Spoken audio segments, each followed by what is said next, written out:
Orda Forum Komunikasi Alumni IMM untuk Kabupaten Tambun Selatan sekaligus dirangkai dengan seminar percepatan pembangunan Tambun Selatan. Saudara Ketua Forum Komunikasi Alumni IMM Sumut, saya memberi apresiasi dan rasa bangga terhadap kegiatan ini karena saya tahu persiapannya pun 3-4 hari. Dia sering kontak-kontak dengan Suhibul, kadang-kadang manggil abang beliau, kadang-kadang sahabatku. Kami mau lakukan begini, ternyata tanggung bedah aja dulu apa yang kami lakukan di Tafsir. Agar apa? Agar bisa kami mendapat umpan balik dan apa yang kami lakukan di selama kepemimpinan kami. Kenapa saya sebut memberi apresiasi? Saya kira luar biasa lah pertemuan kita ini. Dan itu juga tentu bagian dari kesyukuran kita.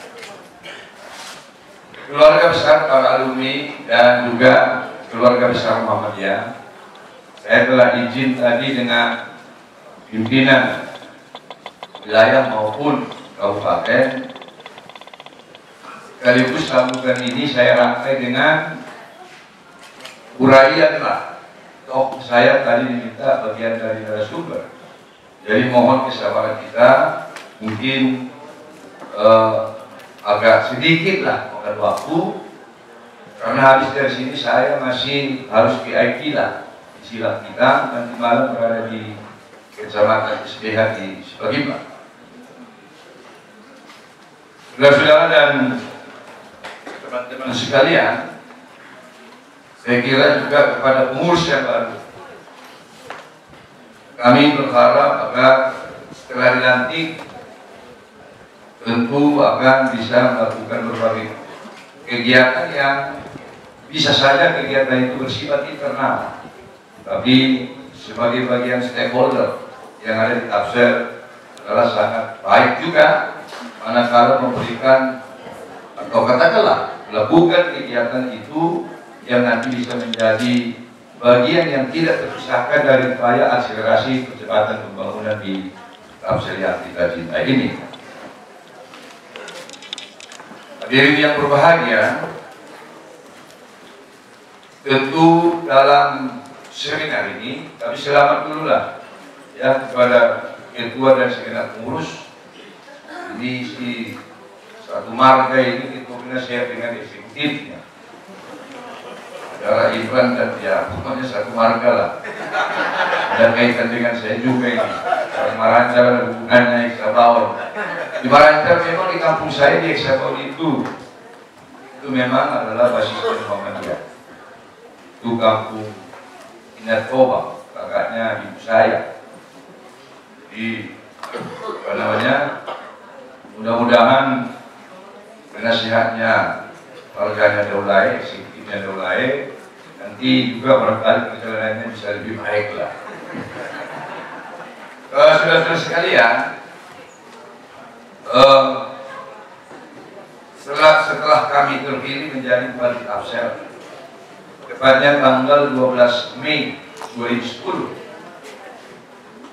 dan dilantik 12 Agustus 2010, maka sebagaimana amanah undang-undang, wajib hukumnya untuk menyusun RPJP sebagai terjemahan isi dan misi setiap pasangan kepala daerah yang menang dalam sebuah pemilihan kepala daerah.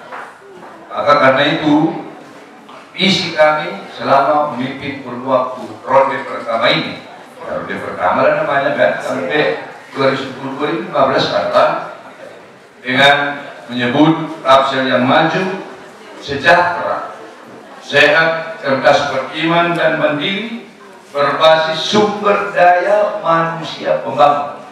Banyak orang sulit menerjemahkan itu. Berbasis sumber daya manusia pembangun, bukan manusia pembangunan. Saya kira nanti silakan didiskusikan.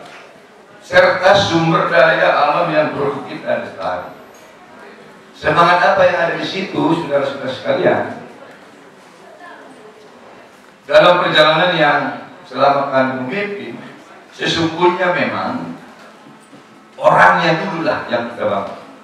Itu substansinya. Baru di orangnya itu apanya? Fisiknya kan? Tapi ternyata yang perlu dibangun adalah paradigma, mindset berpikir maupun tata kelola berpikir dari insya Allah semua masyarakat Kabupaten Kapuas Selatan.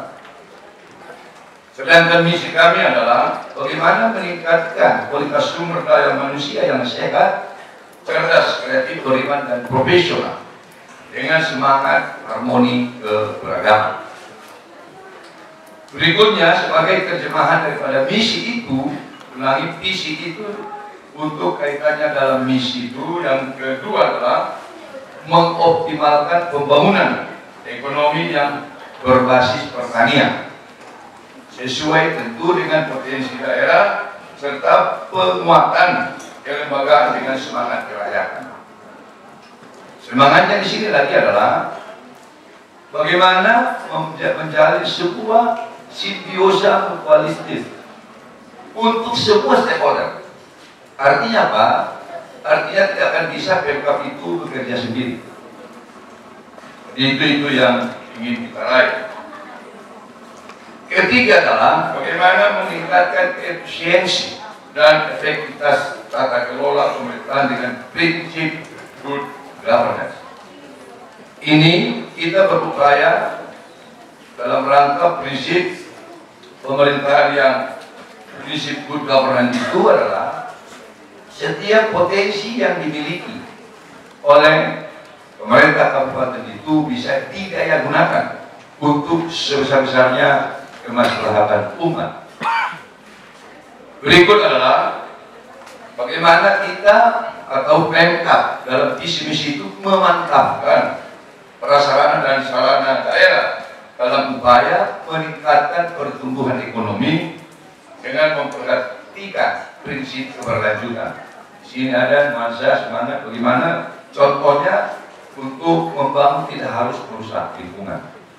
Saudara-saudara sekalian, tentu dari visi dan misi ini, maka dalam perjalanan, kira Pak Imran tahulah, senior di DPRD, bagaimana menerjemahkan ini, visi-visi ini di dalam sebuah tindak lanjut yang dituangkan di dalam APBD di setiap tahun anggaran. Hadirin yang berbahagia, di awal kepemimpinan kami, Pak Ibrahim, APBD tafsir itu adalah berada di 522 miliar lebih. Karena PAPBD 2010 yaitu disahkan pada sekitar November masih tangan saya. Pertama kalinya mungkin di Tapanuli Selatan APBD itu berkurang pada perubahan ini. Saya tidak bermaksud mencari kambing hitam, tidak bermaksud menyalahkan pemimpin masa lalu. APBD itu ke PAPBD 2010 terjadi pengurangan karena memang secara objektif apa yang telah diputuskan oleh DPRD sebelumnya atau pemerintah sebelumnya tidak mungkin direalisasi. Jadi ada pengurangan 14 miliar pada waktu itu. APBD itu 2010 itu dengan perubahan APBD 2010. Di dalam 522 miliar di awal kepemimpinan kami di akhir 2010 juga masih ada hadiah warisan. Warisannya apa? Warisan defisit sebesar kurang lebih 93 miliar. Itu bukan kata saya, tapi kata BPK. BPK tidak mau menyebut totaliti daripada defisit. BPKP juga tidak mau secara eksplisit, tapi yang namanya Inspektorat Daerah pada waktu itu Nurdin Lubis secara eksplisit menyebut bahwa di 522 miliar itu sesungguhnya terjadi defisit 93 miliar kurang lebih. Karena itulah di awal kepemimpinan kami ada dua kerja besar yang harus kami selesaikan. Satu sisi bagaimana mengatasi defisit ini. Bahasa kerennya kalau ada di sini yang background latar belakang ekonomi makro, bagaimana menjaga likuiditas keuangan itu bisa terjaga dengan baik. Itu yang pertama tugas besar kami. Tugas besar yang kedua adalah kami dihadapkan kepada perintah Undang-Undang 37 dan 38. Apa perintah Undang-Undang 37 dan 38 itu? Dan tentang apa Undang-Undang 37 dan 38 itu? Yaitu Undang-Undang 37 yaitu pemekaran tafsir dengan lahirnya Padang Lawas Utara, dan 38 itu dengan lahirnya Kabupaten Padang Lawas. Apa sih perintah di situ? Perintah di situ adalah 18 bulan setelah diundangkan Undang-Undang 37 dan 38 itu, sesungguhnya Tapan Selatan tidak lagi boleh berada di kota Sidimpuan pusat pemerintahan, tapi sudah harus berada di Spiro yang kita cerita ini. Kenyataannya, realitanya, Bapak Ibu Saudara sekalian, saya dilantik sudah terlampaui 18 bulan 2 hari.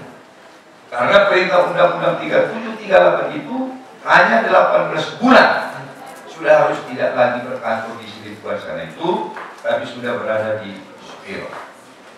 Dua pekerjaan besar inilah di awal kepemimpinan yang harus kami selesaikan.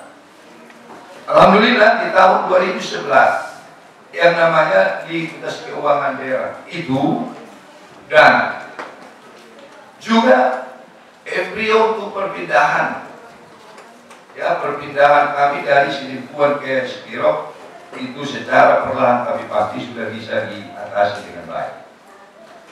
Terkait perpindahan, kader Muhammadiyah dan kader PAN sangat berperan banyak. Mungkin masih ingat Pak Ibrahim Sakti, saya kira waktu melantik saudara Ondim sebagai Ketua PAN Sumatera Utara, hadir Pak Raja Dimondono dan Raja Wibowo dan Pak Zulkifli Hasan. Situlah saya bertemu dengan Pak Zulkifli, yaitu kalau saya tidak salah tanggal 26 Februari tahun 2011 di Wisma Benteng. Saya minta waktu khusus di VIP Room Polonia. Pak Ibrahim dan saksi itu. Singkat ceritanya pada waktu itu saya jelaskan, ini Pak Jul, saya telah ditafsir termasuk didukung Pak. Ada beban bagi saya dan sudah lama ada permohonan untuk area TPL Indorayu itu diberikan ke Pemkab untuk dibangun pusat pemerintahan. Wah, enak lagi kata Pak Jul waktu itu.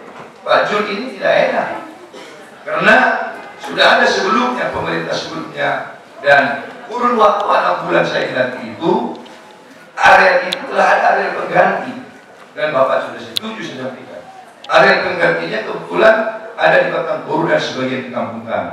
Maksudnya apa itu katanya? Tadinya di kampung kami dan Batang Toru yang APR, area perkebunan lain, dijadikan menjadi kawasan hutan, tapi tentu tidaklah di area penduduk. Jadi sesungguhnya setelah itu tanggal 28 Februari, ulangi tanggal 28 Februari, ditandatangani Pak Menteri Kehutanan lah yang sekarang Ketua MPR kita, Ketua Umum kita, bahwa dikeluarkan dari konsesi TPR. Itulah perkantoran sekarang Pak Ibrahim sudah lihat itu dengan karena telah ada pengganti itu. Sebulan berikutnya saya bertemu dengan beliau, bukan bertemu, memang sengaja saya kira di Jakarta. Pak Menteri, ini nggak cukup sampai di situ, karena kalau dikeluarkan diangkat dulu menjadi milik negara. Jadi apalagi katanya harus ada penunjukan penyerahan ke pemerintah kabupaten supaya bisa kami eksekusi dan bisa kami lakukan pembangunan. Nah, tepatnya tanggal 29 April kalau saya tidak salah, kurang lebih 2 bulan setelah dikeluarkan dari TPR, konsesi TPR, maka terbitlah SK Menhub Kehutanan 244 menyerahkan ke Pemkab sejumlah 271 hektar, area pengganti 275 hektar, di mana dari 270 hektar itu yang boleh dibangun fisik itu sebesar 131 hektar. Dan yang dibangun tidak hanya untuk pusat pemerintahan pemerintah kabupaten, tapi pusat pemerintahan secara umum. Oleh karena itulah dalam perjalanan, maka di area itu yang tidak terlalu jauh dari sini, hanya kurang lebih 3-4 km arah sini ke sana, maka di sana telah kita hibahkan tanah untuk berbagai unsur pemerintah daerah. Maka misalnya contohnya Kejaksaan, Pengadilan Negeri, Polres, dan yang lain-lain itu, termasuk Samsat, Bank Sumut, BPS, banyak lah. Saya lupa berapa itu. Nah, Bapak Ibu sudah sekalian, terkait itulah maka di tahun 2012, ya di 2011 ED-nya kami tersiapkan, ya detail engineering design. Maka 2012 peletakan batu pertama tahun ulangi tanggal 10 Agustus. Banyak teman-teman yang hadir dari DPD pada waktu itu. Maka alhamdulillah tanggal 23 November 2014 secara bertahap kami sudah bisa masuk ke kantor itu. Nah, saudara-saudara sekalian, ini penting kami sampaikan karena itu perjalanan. Berikutnya, saudara-saudara sekalian, untuk menerjemahkan atau untuk mewujudkan visi dan misi itu, perjalanan APBD kami relatif lumayan baik lah. Kalau tadi saya sebut di 2010 522 miliar lebih pendapatan, maka pada tahun 2011 meningkat menjadi 652 miliar. Selanjutnya pada tahun 2012 meningkat lagi 728 miliar. Dan 2013 851 miliar, dan 2014 926 miliar, dan 2015 sudah 1 triliun 22 miliar. Artinya apa, Bapak Ibu sudah sekalian? Peningkatan pendapatan sejak kami memimpin sampai dengan sekarang itu sudah melampaui 0,5 triliun lebih. Saya kira angka, mohon maaf, dari Madinah jauh meninggalkan Kabupaten Madinah. Karena ada Imran Haitami, mantan Ketua Dewan. Dan itu angka bukan kata saya, Pak. Saya semalam habis kita di UMTS, malam masih makan malam dengan BI. Ini ada. Cuma masih satu, Pak Soebul. Nanti saya fotokopi, saya kasih. Aslinya ini. Makan malam di Batu ini. Hal lain lagi yang relatif menurut kami ya pantas juga kita syukuri lah warga Kapsel. Dari 33 kabupaten kota di Sumatera Utara, Pak Imran, Kapsel memang bukan yang pertama PAD-nya, pastilah Medan, tapi Kapsel berada di kisaran urutan ketiga dan keempat dan 33 kabupaten kota Sumatera Utara berada di kisaran 90 miliar lebih.